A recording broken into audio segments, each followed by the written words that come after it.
Hello hi everyone, তোমরা কেমন আছো কমেন্টে জানিও। আমি ভালো আছি।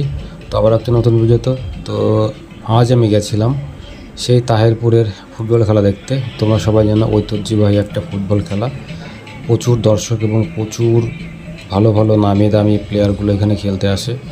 এবং মাঠের কথা তো জাস্ট বলার বাইরে, এত সুন্দর লাইটিং, এত সুন্দর একটা পরিবেশ। কমিটিকে তো বিশেষভাবে ধন্যবাদ, এত সুন্দর একটা পরিবেশ এবং খেলা দর্শকদের উপহার দেওয়ার। মাঠের পরিবেশ তো সে একদম অসাধারণ, যা বলে বোঝানো যাবে না। তো তোমরাও ট্রাই করো পরবর্তীতে বা কোনো নেক্সট টাইম যদি এখানে খেলা দেখতে আসতে পারো। সত্যি এটুকু বলতে পারি, অন্তত মন ভরে যাবে। 5 সেকের খেলা, প্রচুর প্রচুর নামি দামি প্লেয়াররা এখানে আসে।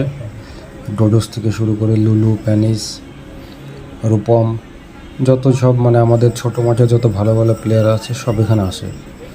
আমি সম্ভবত তিনটে খেলা দেখেছিলাম, তো তার মধ্যে দেখলাম প্রায় টিমেই ভালো ভালো সব নামকরা প্লেয়ার। 5 সেকের খেলা হলেও তার মধ্যে 2 থেকে 3 জনের সবারই মুখ পরিচিত, মানে এদের খেলা কম বেশি সব কটা মাঠে দেখা যায়। কোমল, রূপম, শেখ বাবাই, মোটামুটি যত রকমের আর কি আমরা প্লেয়ারগুলো দেখে থাকি ইউটিউবে বা ক্যানিং ফুটবলে, তো সেখান থেকে বেশিরভাগ প্লেয়াররা এখানে থাকে। তো খেলাটাও বেশ দারুণ, কমিটিটাও বেশ দারুণ। দর্শকদের জন্য খেলা দেখার জন্য একদম চারিদিকে পুরো প্যান্ডেল করে দিয়েছে। কোনো বৃষ্টি বা বর্ষাতে কোনো সমস্যা হবে না, একদম চুপচাপ রিল্যাক্সে বসে খেলা দেখতে পারবে। বেশ দারুণ লাগলো।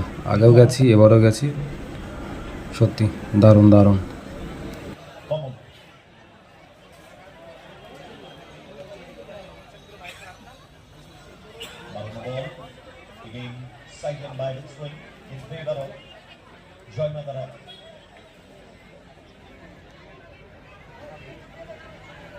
Students.